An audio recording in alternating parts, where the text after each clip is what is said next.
million successful experiments cannot prove a theory correct, but one failed experiment can prove a theory wrong.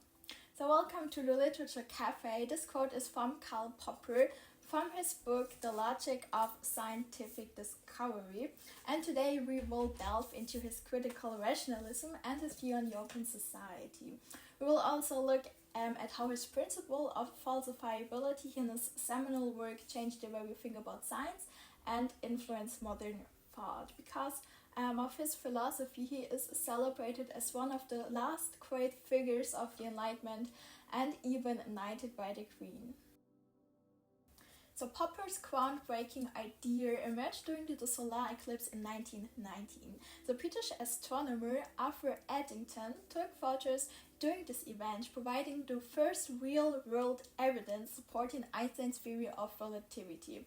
And before this, Popper firmly believed in Newton's theory of gravitation as absolute truth. So reflecting on Eddington's findings, Popper realized that Einstein had shown the need to correct Newton's theory, despite it being the best proven and best tested theory of its time. So this revelation led both Popper and the scientific community to reconsider their views on the nature of scientific theories. Because before Popper, scientists viewed laws of nature as ultimate, unchanging truths. But Popper challenged this belief, asserting that nature does not have inherent laws, rather that humans create these laws. So the fact that Newton's theory could be overturned after 2 centuries suggested that absolute truths might not exist. Scientific knowledge is not in fact knowledge, it is only conjectural knowledge.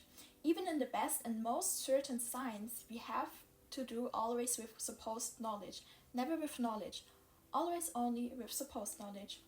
So Popper emphasized the need to distinguish between the creation of theories and the actual physical world, and which exists independently of human perception. So his insight became a cornerstone of Popper's philosophy. Because during his time, the inductive method, which was widely promoted by philosophers like David Hume, was the dominant approach. And induction can be derived from the Latin word inducere and can be translated to lead into. So it involves forming theories based on the accumulation of numerous observations and experiences. And Popper criticized this method, referring it as mockingly the bucket theory of the human mind. So he describes it with the metaphor: our head is a bucket. The bucket has holes in it, and through these holes there flows information about the world. So for example, using induction, if we observe that swans we encounter are white, we might conclude that all swans are white. But however, encountering just one black swan would invalidate this theory. So Popper's major discovery was that scientific knowledge consists of ever-changing hypotheses and models, and these are considered true only until a counterexample or a better model emerged. So he questioned the idea that scientific theories could be definitely proven by experiments, and arguing that we could have thousands of examples that support this theory, but one single counterexample can disprove it. And as he puts it, no matter how many instances of white swans we may have observed, this does not justify the conclusion that all swans are white. So instead of relying on induction, Popper advocated for a method based on theoretical hypotheses and their falsification. So according to him, scientific progress occurs when we propose hypotheses and then actively seek to disprove them through experimentation and observation. So if a hypothesis is proven false by a counterexample, it must be replaced by a better one. And this cycle of proposing and refuting hypotheses is the essence of scientific method and drives the advancement of knowledge. And over time, this process brings us closer to truth. And even Einstein's theory of relativity, under Popper's view, remains only provisional true until a better model is discovered. And Popper's sobering perspective is that science is indeed something wonderful, All the same, we know nothing. Scientific progress consists in discovering errors and placing them with something better, namely with a better hypothesis. So our knowledge is always only provisional, subject to change. So there's only activity, an active seeking for laws and the forming of theories.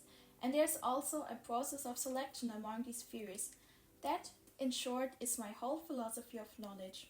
So science thrives on imagination and invention, progressing through trial and error.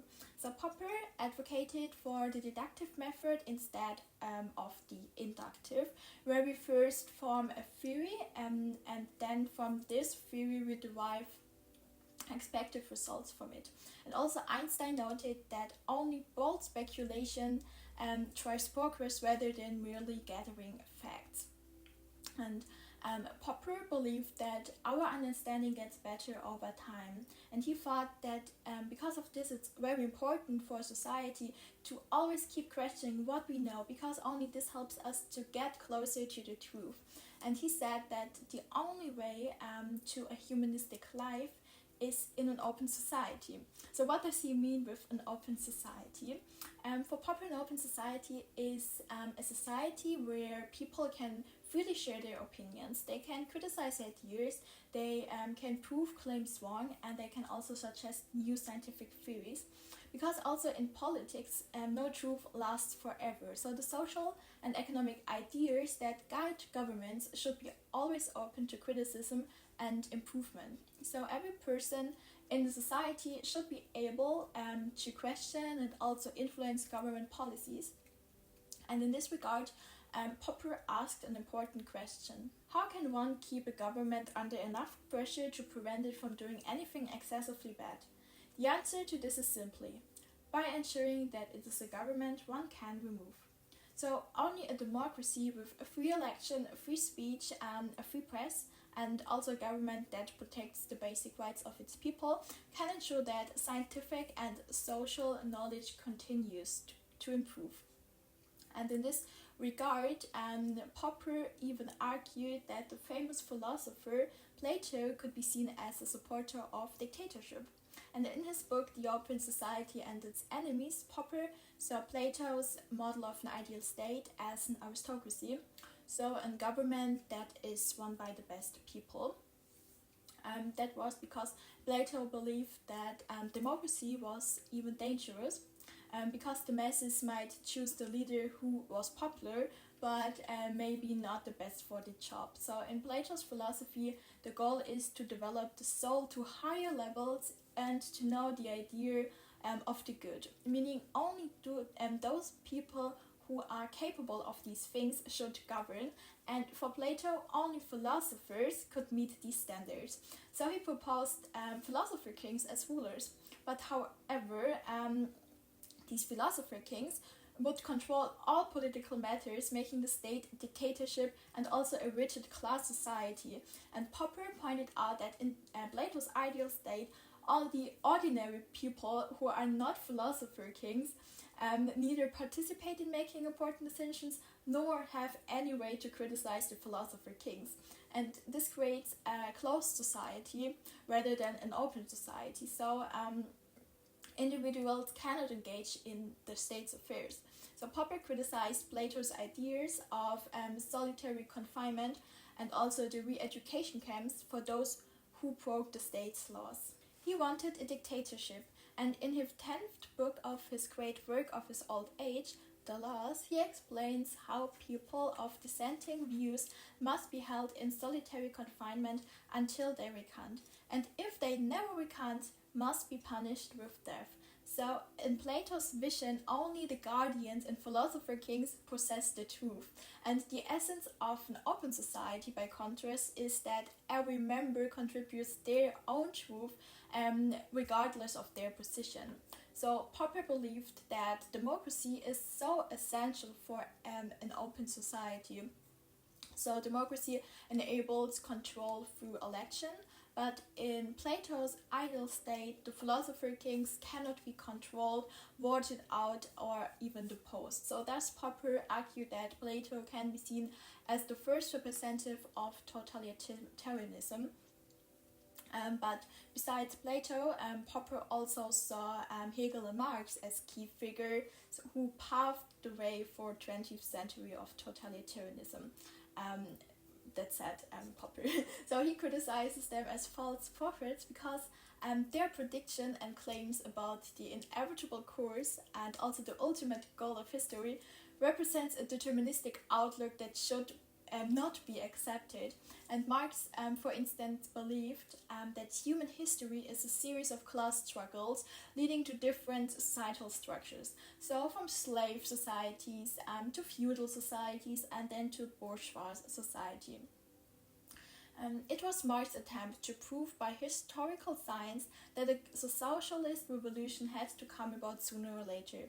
The advent of socialism was, according to Marx, something that could be infallibly predicted if one only applied his scientific theory of history, just as one can predict a solar eclipse by applying astronomical science. So Popper argues that Hegel and Marx thought these predictions about human history having a specific and predetermined goal or meaning are very problematic. So because such beliefs lead to labeling those who resist the revolution as class enemies. And in the final chapter of The Open Society and Its Enemies, Popper asks, has history any meaning? He answers firmly, history has no meaning. This must be the reply of every humanitarian. So Popper wants that people who claim to know the meaning or goal of history are false prophets. So their beliefs can lead to disaster. So instead of dreaming of a perfect society with no classes, Popper suggests that we should focus on constantly improving our lives. And he believes that we should do this by making small steps, small changes, and learning from trial and error. And this whole idea is called critical rationalism. So Popper believed that all knowledge is tentative, and then he also asserts that we should always test our theories, and then when a theory can be proven wrong, we should abandon them and try new ones. So this is also very important for both politics and also for science. So every reform or plan can also be a mistake for sure. So every politician needs to be very aware of this and be ready to make changes based on what they learn. So in 1961, Popper engaged in a scientific debate with Adorno and Habermas, so the key figures of the Frankfurt School, and this was because in his book The Logic of Scientific Discovery, Popper suggests that all psychologists, sociologists, and also all philosophers should propose only theories that could be tested and potentially disproven through trial and error. And he stated, if a proposed solution is not open to pertinent criticism, then it is excluded as non-scientific. So, accepting Popper's view in the German sociologist debate, this would have so serious implications for many, because according to his criteria, if any theory or solution couldn't be critically tested and then falsified, they wouldn't be considered scientific. And in the case to the Frankfurt School, this would also mean that the theories of the Frankfurt School wouldn't be qualified as scientific. So this dispute got into history as the Positivism Dispute. And this was Karl Popper's Critical Rationalism. Thank you so much for watching, and see you next time in the Literature Cafe.